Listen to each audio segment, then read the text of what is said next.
Assalaamu calaykum waraxmatullaahi tacaala wabarakaatuh. Wacan oo wanaagsan daawadayaal, waa mar kale iyo barnaamijkeenii sirta nolosha. Barnaamijka waxaa idinla socodsiinaya haddii Allaha awoodda la ogolaado anigoo ah Maxamed Siciid Cali Maxamed Turki. waxaanad kala socotaan barta aan YouTube-ka ku leeyahay ee Maxamed Turki Channel. barnaamijkeena waxa aynu ku soo qaadan doonaa qaabka qofka bini'aadamka ahi uu wax u xifdii karo marka la joogo saaxadda tacliinta amaba cilmiga. haddii aad baranayso cilmi diiniya amaba cilmi maadiya, waxaa habboon isla markaasina loo baahan yahay inaad maskaxdaada ku xafiddo waxyaabaha aad baranayso si cilmigaasi aad baranaysaa uu noqdo mid ku anfaca mustaqbalka.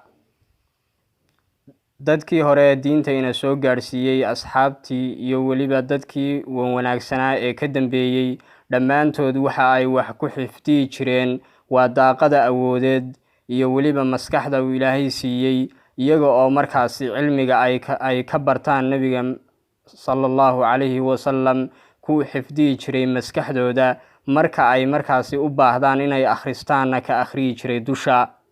haddaba adiga waxaa wax ku ah oo markaasi cilmiga aad baratayna uu kuugu xasilayaa, inkasta oo mar walba xifdigaagu uu la eg yahay. waxaa jira dad badan oo qoray kutub fara badan iyo weliba buugaag badan, waxaanay wax ku xifdiyeen waa awoodda iyo weliba daaqada awoodeed iyo maskaxda uu Ilaahay siiyey. markastoo ay jeclaystaan inay akhriyaanna waxa ay markaasi kasoo burqanayeen xifdiga maskaxeed oo Ilaahay uu siiyey, iyaga oo markaasi si talantaaliya ugu akhriyaya korka, iyaga oo markaasi aan waxba xaashad amaba se kutub midnaba aan ka eeganaynin. waxaa jira dad aaminsan fikir qaldan, fikirkaasi oo ah inaanay maskaxdoodu aanay waxba xifdiyi karin, amaba se ay maskaxdoodu gabowday, amaba se aanay maskaxdoodu lahayn awood ay wax ku xafiddo. waxaa loo baahan yahay inaad kuwaasi oo kale aad dhiirigeliso, isla markaasina aad tusto inay maskaxdooda ay wax ku xifdiyi karaan. qof kastaabana wakhtiga uu joogo, wakhti kastaba ha ahaatee inta uu nool yahay, waxa uu leeyahay awood uu markaasi maskaxdiisa uu wax kastaba ugu xifdiyi karo. sidoo kale waxaa jira wakhtiyo munaasiba oo markaasi qofka bini'aadamka ahi uu si toosa wax u xifdiyi karo, iyaga oo wakhtiyadaasi ay kala yihiin niska ugu dambeeya habeenkii, wixii ka bilaabma 3 habeennimo ilaa laga gaadhayo 7 subaxnimo.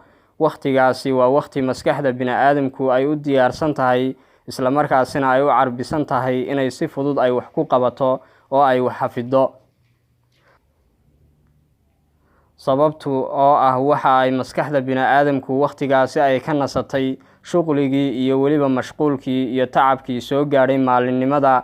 qofkuna waxa uu markaasi wax ku xifdiyi karaa si aad u wanaagsan, iyada oo markaasi maskaxdiisuna ay noqonayso mid markaasi leh awood ay wax ku xafiddo.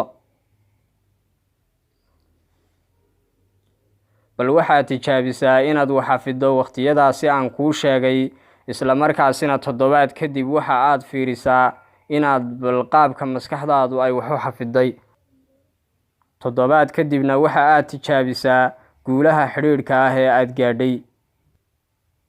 sidoo kale waxaa loo baahan yahay inaad joogtayso xifdiga aad wax xifdiyeyso, adiga oo markaasi wax ku xifdiyaya meelo munaasiba oo markaasi leh jawi ku habboon oo aanay ka baxaynin wax sanqara iyo wax qayla toona. ugu dambeyntii waxaaynu isku dhiirigelinaynaa inaynu wax xifdino, isla markaasina aynu cilmiga aynu baranayno aynu ku xafidno maskaxdeena iyo weliba daaqada awoodeed oo Ilaahayna siiyey. waa tahay daawadayaal, intaasi ayaan kusoo gebagabeynayaa barnaamijkeenan, balse waxaan kaa dalbanayaa inaad subscribe garayso, like iyo share-na ku qabato, lana wadaagto asxaabtaada. inta aynu barnaamijkan mid lamida ku kulmi doono, waxaan idinkaga tegayaa sidaas iyo nabadgelyo.